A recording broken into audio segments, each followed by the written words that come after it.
ആസാമിൽ ഇനി തിരഞ്ഞെടുപ്പിന് മാസങ്ങൾ മാത്രമേ ബാക്കിയുള്ളൂ. വലിയ തിരഞ്ഞെടുപ്പ് പ്രചരണത്തിലേക്ക് ബി.ജെ.പി. കടന്നു. അതോടൊപ്പം തന്നെ കോൺഗ്രസും കടന്നിട്ടുണ്ട്. അവസാന ഘട്ടം നാം പരിശോധിക്കുന്ന ഒരു വർഗീയ ധ്രുവീകരണത്തിലേക്കുള്ള ഒരു ശ്രമം നടക്കുന്നുണ്ടോ? രണ്ട് ഭാഗത്തും, കോൺഗ്രസിന്റെ ഭാഗത്തു നിന്നും ബി.ജെ.പിയുടെ ഭാഗത്തു നിന്നും. ഇപ്പോൾ അവിടെ ഒരു വീഡിയോ തന്നെ പുറത്തിറങ്ങിയിട്ടുണ്ട്. അത് മുഖ്യമന്ത്രി മുസ്ലിം യുവാവിനെ വെടിവെക്കുന്ന തരത്തിലുള്ളതാണ്. അങ്ങനെ പൂർണ്ണതയിൽ എത്തി നിൽക്കുകയാണ് അവിടെ വർഗീയത. ഹെമന്ത് വിശ്വാസ് ശർമ്മ ബി ജെ പിയിലേക്ക് ചേക്കേറിയത് കോൺഗ്രസിൽ നിന്നാണ്. അതിൻ്റെ വിരോധം വലിയ തോതിൽ കോൺഗ്രസിന് നിലനിൽപ്പുണ്ട്. അത് അദ്ദേഹത്തിന് വളരാൻ അവിടെ ഒരു സാഹചര്യവും ഇല്ല എന്ന് അദ്ദേഹത്തിന് ബോധ്യമായതുകൊണ്ടാണ്. അല്ല, ഇറങ്ങിയതാണോ ഇറക്കി വിട്ടതാണ്. കാരണം തരുൺ ഗൊഗോയ് അവിടുത്തെ മുടിയൂട മനനായിരുന്നു കോൺഗ്രസിൻ്റെ നേതാവ്. അദ്ദേഹം ഏറ്റവും കൂടുതൽ കാലം അവിടെ മുഖ്യമന്ത്രിയായിരുന്ന ആളെന്നുള്ള പ്രത്യേകതയുണ്ട്. അദ്ദേഹം 2001 മുതൽ 2006 വരെയും അവിടെ മുഖ്യമന്ത്രിയായിരുന്ന ആളാണ്. അത് കഴിഞ്ഞ് അദ്ദേഹത്തിൻ്റെ മരണശേഷം ഇപ്പോൾ രണ്ടാമത് രംഗപ്രവേശനം ഗൗരവ് ഗൊഗോയ് അദ്ദേഹത്തിൻ്റെ മകനാണ്. അപ്പോൾ അവിടെ ഹെമന്ത് വിശ്വ ശർമ്മയ്ക്ക് വലിയ സ്കോപ്പൊന്നും ഉള്ളതായിട്ട് അദ്ദേഹത്തിന് മനസ്സിലായില്ല. അങ്ങനെ അദ്ദേഹം ബി.ജെ.പിയിലേക്ക് മാറി. ബി.ജെ.പിയിൽ വന്നതോടെ അദ്ദേഹം അതികരുത്തനായി മാറി. ബി.ജെ.പിയുടെ മുടിചൂട മനനായിട്ട് അവിടെ പ്രവർത്തിക്കുകയും ആസാം ഏതാണ്ട് ബി.ജെ.പിക്ക് അനുകൂലമായൊരു മണ്ണാക്കി മാറ്റുകയും ചെയ്തു എന്നുള്ളതാണ് ഈ ഹെമന്ത് വിശ്വ ശർമ്മയ്ക്കുള്ള ക്രെഡിറ്റ്. അതിന് അദ്ദേഹം കുറച്ച് ഹിന്ദു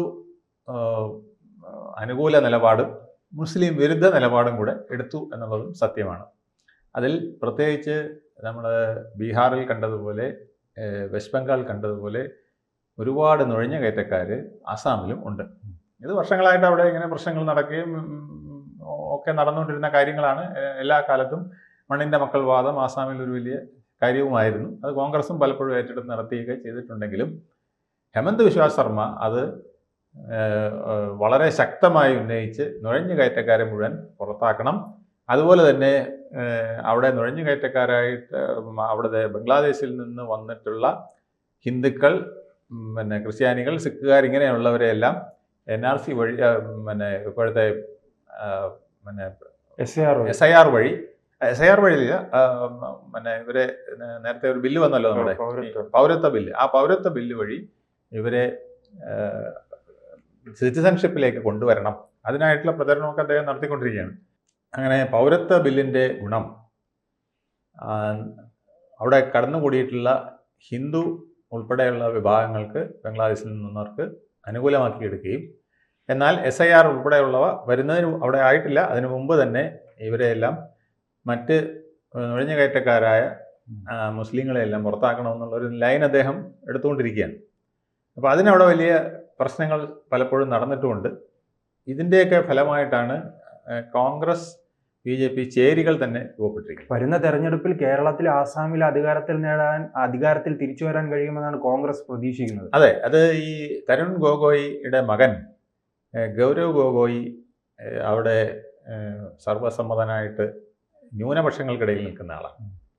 അത് ന്യൂനപക്ഷങ്ങൾക്ക് ഭൂരിപക്ഷമുള്ള സ്ഥലങ്ങളിലാണ് അദ്ദേഹം പലപ്പോഴും മത്സരിക്കുന്നത്. അദ്ദേഹത്തിൻ്റെ ഭൂരിപക്ഷം കേട്ടാൽ നിങ്ങൾ ഞെട്ടും. 2014 അദ്ദേഹത്തിന് 93,000 വോട്ടിൻ്റെ ഭൂരിപക്ഷമാണ്. ആലോചിച്ച് നോക്കണം. അല്ലാതെ അദ്ദേഹത്തിന് വോട്ടല്ല, 93,000 വോട്ടിൻ്റെ ഭൂരിപക്ഷം. അത് കഴിഞ്ഞ് 2019 അദ്ദേഹത്തിന് 2,09,994 വോട്ടിൻ്റെ ഭൂരിപക്ഷം. 2 ലക്ഷത്തിലധികം വോട്ടിൻ്റെ ഭൂരിപക്ഷമാണ്.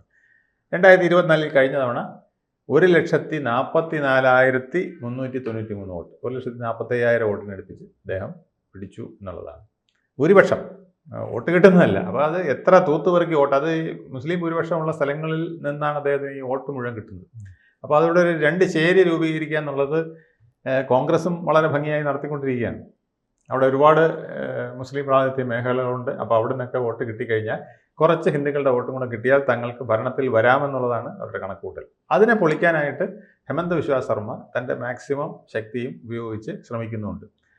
അങ്ങനെ വന്ന ഒരു ഒറിജിനൽ തോക്ക് ചൂണ്ടിയതല്ല, വീഡിയോയിൽ അദ്ദേഹം ഇങ്ങനെ നിൽക്കുന്നതായിട്ട് ആരോ എടുത്ത ഒരു സാധനമാണ്. അദ്ദേഹം അറിഞ്ഞുകൊണ്ട് ചെയ്തതല്ല, ആണ്, സ്വയം അദ്ദേഹം ചെയ്തതല്ല. പക്ഷേ എങ്കിലും അത് കോൺഗ്രസ് അത് വലിയ വിഷയമാക്കി എടുത്തിരിക്കുകയാണ്. അദ്ദേഹത്തെ തോൽപ്പിക്കാൻ ഇദ്ദേഹം ഇറങ്ങിത്തിരിച്ചാലും ആ വടക്കുകിഴക്ക് സംസ്ഥാനങ്ങളിലെ എല്ലാ സംസ്ഥാനത്തും BJP-യുടെ ഒരു ജനകീയ മുഖമാണ് ഈ നേതാവ്. തീർച്ചയായിട്ടും. അല്ല, ആസാമിലും അങ്ങനെ ഹെമന്ത ബിശ്വ ശർമ്മയെ അങ്ങനെ പാട്ടും പാടി തോൽപ്പിക്കാൻ കഴിയുന്ന ഒരാളല്ല. അദ്ദേഹം ആസാമിൽ ചിരപ്രതിഷ്ഠ നേടിയ ഒരു നേതാവായി മാറിക്കഴിഞ്ഞു. അദ്ദേഹത്തെ തോൽപ്പിക്കുക അത്ര എളുപ്പവുമല്ല. പക്ഷേ കോൺഗ്രസ് മാക്സിമം ശ്രമിച്ചുകൊണ്ടിരിക്കുകയാണ്. അതിനാണ് ഇത്രയും ഭൂരിപക്ഷമുള്ള നമ്മുടെ ഗൗരവ് ഗൊഗോയിയെ, തരുൺ ഗൊഗോയിയുടെ പുത്രനെ ഇന്ത്യയിലെ ഈ സാറ് സൂചിപ്പിച്ചതുപോലെ തന്നെ ബീഹാർ ആയാലും ബംഗാൾ ആയാലും അതോടൊപ്പം തന്നെ ആസാം ആയാലും അങ്ങനെ പല സംസ്ഥാനങ്ങളിലും ഇപ്പോൾ അവസാനം നടന്ന തെരഞ്ഞെടുപ്പ് നടന്ന എല്ലാ സംസ്ഥാനങ്ങളിലും ബംഗ്ലാദേശ് അതോടൊപ്പം തന്നെ കുടിയേറ്റം വലിയ പ്രശ്നമായി മാറുകയാണ് അല്ലെ. പ്രത്യേകിച്ച് ഡൽഹിയിൽ വരെ ആയിട്ടുണ്ട്. അതിർത്തി പ്രദേശങ്ങളിൽ മാത്രമല്ല, ഡൽഹിയിൽ വരെ ചർച്ച. അതിന്റെ കാരണം എന്ന് വെച്ചാൽ ബംഗാൾ നമ്മുടെ അവിഭാജ്യമായ ഘടകമായിരുന്നു. ബംഗാളിനെ ഈസ്റ്റ് ബംഗാളും വെസ്റ്റ് ബംഗാളുമായിട്ട് രണ്ടായിട്ട് വിഭജിച്ചുകൊണ്ട് ബ്രിട്ടീഷുകാർ 1905 തന്നെ തുടങ്ങിയ ഒരു പരിപാടി സ്ഥിരമായി നടന്നു വരികയാണ്. ആ വിഭജനത്തോട് കൂടി മുസ്ലിങ്ങൾ ഈസ്റ്റേൺ ബംഗാളിലേക്ക് പോവുകയും ഹിന്ദുക്കൾ വെസ്റ്റ് ബംഗാളിൽ കോൺസെൻട്രേറ്റ് ചെയ്യുകയും ചെയ്തുകൊണ്ട് തുടങ്ങിയ ഒരു നൂറ്റാണ്ടിലപ്പുറമായി നടക്കുന്ന പ്രശ്നങ്ങളാണ് ഇതൊക്കെ തന്നെ. അങ്ങനെ അതാണ് ഇപ്പോഴും നടന്നുകൊണ്ടിരിക്കുന്നത്. ഇപ്പൊ ആ ഭാഗം ഈ കിഴക്കൻ ബംഗ്ലാദേശ് തെരഞ്ഞെടുപ്പ് വിഷയമായി മാറുകയാണ്. ഡൽഹിയിൽ റോഹിംഗ്യ മുസ്ലിങ്ങളാണ്, ബീഹാറിൽ ഇത്തരത്തിൽ ബംഗ്ലാദേശിൽ നിന്നുള്ള, പശ്ചിമ ബംഗാളിൽ ബംഗ്ലാദേശിൽ നിന്നുള്ള, ആസാമിൽ ഈ ബംഗ്ലാദേശിൽ നിന്നുള്ള, അങ്ങനെ ഇതെങ്ങനെയാണ് ചർച്ചാ വിഷയമാക്കി മാറ്റിയെടുക്കാൻ BJP-ക്ക് കൃത്യമായി കഴിയുന്നത്? കാരണം ഇത് ബീഹാറിൽ പ്രധാനപ്പെട്ട നിയമസഭാ മണ്ഡലങ്ങളിൽ പലതിലും ഈ നുഴഞ്ഞുകയറ്റക്കാരായ ബംഗ്ലാദേശികൾ കടന്നുകൂടിയിട്ടുണ്ട്. അവർ ഒരു നിർണായക വോട്ടാണ്. അതാണ് ലാലു പ്രസാദ് കുറേ നാൾ മുതലെടുത്ത് സ്ഥിരം അച്ഛൻ, അമ്മ, ഭാര്യ, വേലക്കാരൻ എല്ലാം മുഖ്യമന്ത്രിയായിട്ട് അവിടെ വാണതിൻ്റെ കാരണം. അത് കഴിഞ്ഞിട്ട് ഇതേ തന്ത്രം മാർക്സിസ്റ്റ് പാർട്ടി കുറേ നാൾ കൊണ്ട് നടത്തിയിട്ടുണ്ട്. വെസ്റ്റ് ബംഗാളിൽ 34 വർഷത്തെ മാർക്സിസ്റ്റ് ഭരണമെന്ന് പറയുന്നത് ഈ നുഴഞ്ഞുകയറ്റക്കാരെ കൂടെ നിർത്തിക്കൊണ്ടാണ്. മമതാ ബാനർജി ഒരിക്കൽ പാർലമെന്റിൽ ഈ നുഴഞ്ഞുകയറ്റക്കാർക്കെതിരെ ബില്ല് കൊണ്ടുവന്നയാളാണ്. നമ്മൾ അതിശയിച്ചു. 2006 ഒരു ബില്ല് കൊണ്ടുവന്നതാണ് ഈ ഇൻഫിൽട്രേറ്റേഴ്സിനെതിരായിട്ട്. അന്ന് അത് തടുത്തത് സ്പീക്കറായിരുന്ന സോമനാഥ് ചാറ്റർജി ആണെന്നുള്ളതാണ്. അപ്പം മാർക്സിസ്റ്റ് പാർട്ടിയുടെ ആ ബേസ്, അന്ന് അദ്ദേഹം മാർക്സിസ്റ്റ് പാർട്ടിയിൽ നിന്ന് മാറി എങ്കിൽ പോലും അദ്ദേഹത്തിന് അവരോടുള്ള മമത, കോൺഗ്രസ്സുകാർക്കും അവരോടുള്ള മമതയാണ് അത് കാണിക്കുന്നത്. അങ്ങനെ ഇത് കാലക്രമത്തിൽ 2011 ആയപ്പോഴേക്കും മമതാ ബാനർജി മനസ്സിലാക്കി ഇത്രയും വരുന്ന 58 1 കോടിയോളം വരുന്ന ഈ നുഴഞ്ഞുകയറ്റക്കാരെ എതിർക്കുന്നതിന് പകരം അവരെ ഒപ്പം നിർത്തിയാൽ തനിക്ക് പെട്ടെന്ന് മുഖ്യമന്ത്രിയാവാം. അങ്ങനെയാണ് 2011 അവർ അടവ് മാറ്റി കോൺഗ്രസുമായി ചേർന്നുകൊണ്ട് അവിടെ ഇലക്ഷന് മത്സരിക്കുകയും അങ്ങനെ ഒരു മന്ത്രിസഭ ഉണ്ടാക്കുകയും താൻ മുഖ്യമന്ത്രിയാവുകയും ചെയ്തു. അതിനുശേഷം കോൺഗ്രസിനെ അടിച്ചു കളഞ്ഞിട്ട് പിന്നെ എല്ലാ തവണയും അവരൊറ്റയ്ക്ക് ജയിക്കാൻ തുടങ്ങി. അങ്ങനെയാണ് ഇപ്പോൾ 3 തവണ അടുപ്പിച്ച് മമത അവിടെ ജയിച്ചത്. ഇതേ തിയറി തന്നെയാണ് കോൺഗ്രസ് ആസാമിലും പയറ്റുന്നത്.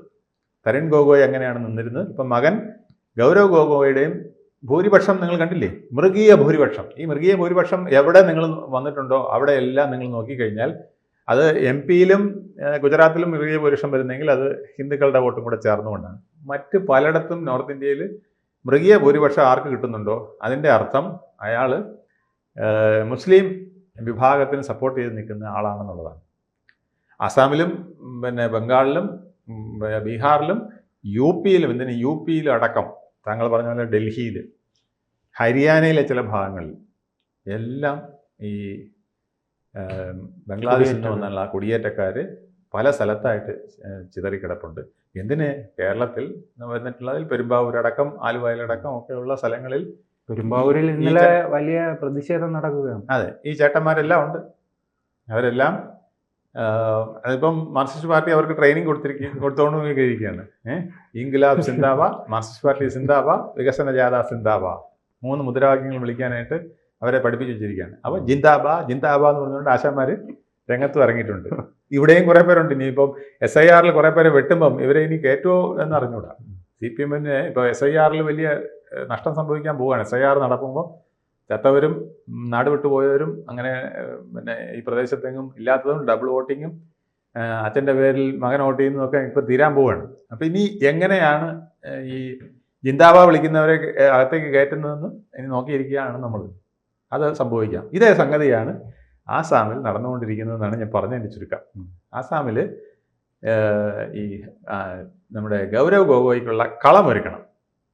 അപ്പം അദ്ദേഹം ഇപ്പം തന്നെ വൻ ഭൂരിപക്ഷം ഇങ്ങനെ നേടുന്നത് ഇത്തരത്തിൽ മുസ്ലിം പ്രയോറിറ്റി ഉള്ള സ്ഥലങ്ങളിൽ നിന്നിട്ടാണ്. ആ ഏരിയകളിൽ മുഴുവൻ അങ്ങനെ ജയിക്കുകയും മറ്റ് സ്ഥലങ്ങളിൽ മുസ്ലിം പ്ലസ് ഹിന്ദു വോട്ടുകൾ മതേതരത്വം പറഞ്ഞു പിടിക്കുകയും ചെയ്തു കഴിഞ്ഞാൽ തങ്ങൾക്ക് ഭൂരിപക്ഷം കിട്ടുമെന്നുള്ള തിയറിയാണ് അവർ കൊണ്ടുവരുന്നത്. പക്ഷേ അതിന് വിട്ടുകൊടുക്കുന്ന ആളല്ല ഹെമന്ത ബിശ്വ ശർമ്മ. അദ്ദേഹം ഈ കറക്റ്റായിട്ട് ഈ പൊളിറ്റിക്സ് മനസ്സിലാക്കി അതിന് ബദൽ ഹിന്ദുത്വ പൊളിറ്റിക്സിലേക്ക് നീങ്ങാനും ഒരു മടിയുമില്ലാത്ത ആളാണ്.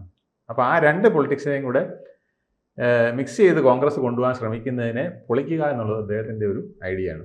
അപ്പം അങ്ങനെയാണെങ്കിൽ ന്യൂനപക്ഷങ്ങൾക്കെതിരായി നിൽക്കുന്നു എന്ന് പറഞ്ഞുകൊണ്ട് ന്യൂനപക്ഷത്തിൻ്റെ ഒരു വോട്ട് പോലും സബ്കാ സാത്ത് സബ്കാ വികാസ് എന്ന് പറയുന്നത് പൊളിയാണ്, അതിലൊരു കഥയില്ലെന്ന് സോണിയാഗാന്ധി പറയുന്നുണ്ട്, കെ.സി. വേണുഗോപാൽ പറയുന്നുണ്ട്. സാറ് പറയുന്നതിലൂടെ ഒരു കാര്യം വ്യക്തമാണ്. ഇപ്പൊ ആസാമിലായാലും കേരളത്തിലായാലും വലിയ രീതിയിൽ വരുന്ന തെരഞ്ഞെടുപ്പിൽ ന്യൂനപക്ഷത്തിന്റെ വോട്ട് കോൺഗ്രസിന് ലഭിക്കുന്നുണ്ട്.